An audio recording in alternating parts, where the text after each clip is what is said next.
They asked us to help them to go to Poland. Yesterday she called that her son has died. Не уявляєте, яка нереально велика кількість людей померла від того, що просто ховались в підвалах.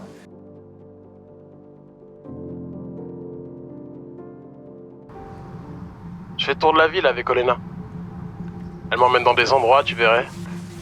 T'arrives devant des bâtiments abandonnés, tu montes, tu descends plein d'escaliers. Tu traverses des couloirs sombres, tu passes plusieurs portes.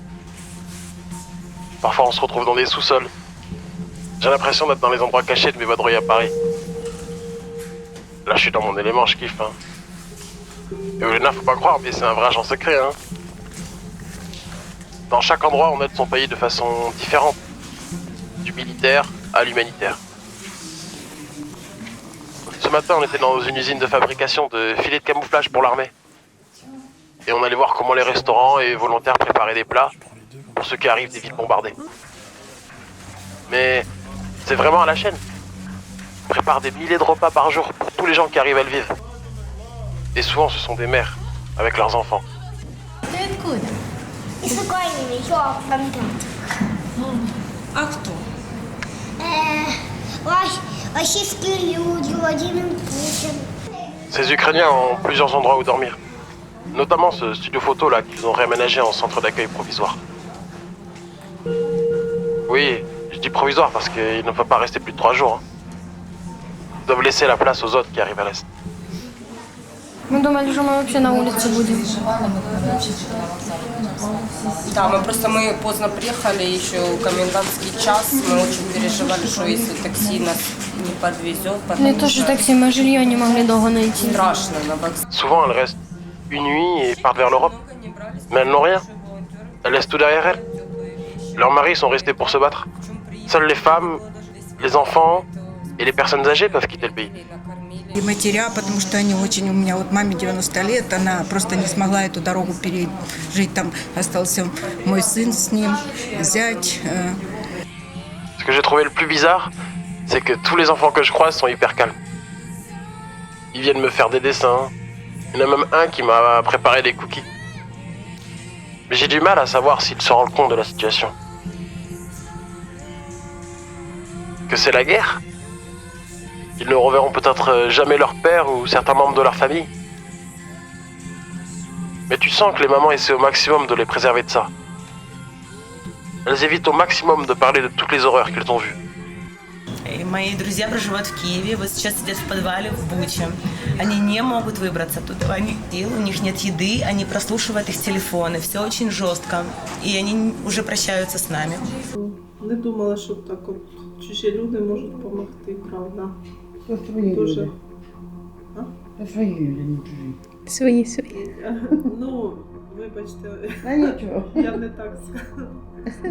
Люди Незнайомі, скажімо так, незнайомі люди, незнайомі, не чужі, свої. Ви правильно мене поправили. Свої люди, незнайомі.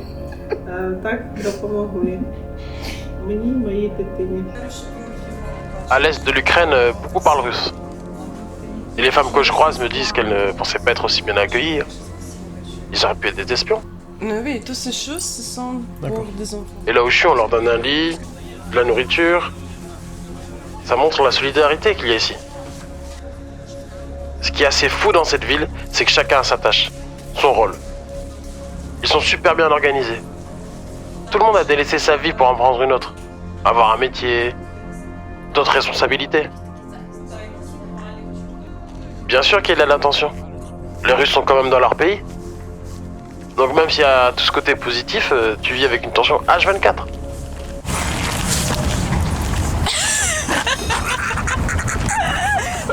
C'est bon, ne t'inquiète pas. C'est une raquette. Raquette. Pas roquette, mais raquette. Putain, j'ai eu peur, Léna. J'ai dit, ça y est, on se fait attaquer.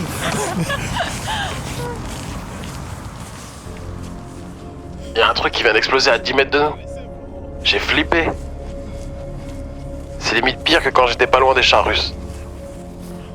Il fait nuit, on est juste à côté, je me dis c'est quoi ce bruit? C'est cette tension dont je te parle. Olena, elle est restée chill, hein.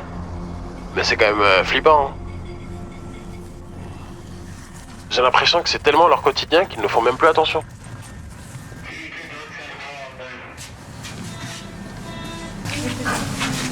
Les photos des espions. Ok. Ah, donc ça, c'est les espions russes? Ils sont des espions russes et on nous met les photos ici pour qu'on soit plus attentif. Le chat. Ok. C'est un espion russe? Non. Ah, ok. Tous les habitants essaient de se préparer à la guerre. Dans la ville, ils ont mis en place des cours de premiers soins ou de self-défense. Tout le monde peut venir. Et c'est très sérieux. Il y en a qui veulent s'engager à prendre les bases, d'autres qui veulent apprendre à se défendre. Il y a même des réserves de cocktails Molotov, mais j'ai pas pu les filmer ça. Щось треба робити з Росією. Те, що відбувається, це жах. Те, що було в Харкові, коли я виїжджала, це жах. Те, що було в поїзді, як ми їхали, 18 годин, жінки ще старі із дітьми сиділи, а молоді жінки і чоловіки, які їхали з родинами, відвозили своїх родин до Львова, вони їхали стоячи. Стоячи 18 годин, не ївши, не пивши. Доїхали до Києва, і там було чути вибухи. І, матері дуже боялися за своїх дітей. À vrai dire, elle veut vivre seulement ici en Ukraine. Voilà. Mais elle est ukrainienne aujourd'hui. Oui, elle est ukrainienne, c'est ça. Elle était ukrainienne, mais elle était donc... Elle habite en Russie. Elle habitait en Russe parce que sa famille était mobilisée en Russe. Ok. En Russie. Voilà, maintenant elle habite ici et elle ne veut jamais habiter la Russie. Je me dirigeais vers la frontière polonaise et je suis tombé sur cette cérémonie là que t'entends. Je suis devant. Je ne sais pas trop ce que c'est, non. Oui, il faut que je rentre. C'est comme ça. Ça fait quand même 3 semaines que je suis là, hein. Je m'en rends pas compte. Mais je suis crevé. J'ai tout donné. Et ça me fait bizarre de laisser tous ces gens qui continuent de résister, de combattre, pendant que je vais rentrer au chaud à Paris. Il y a un cercueil. Ce sont les funérailles d'un militaire ukrainien.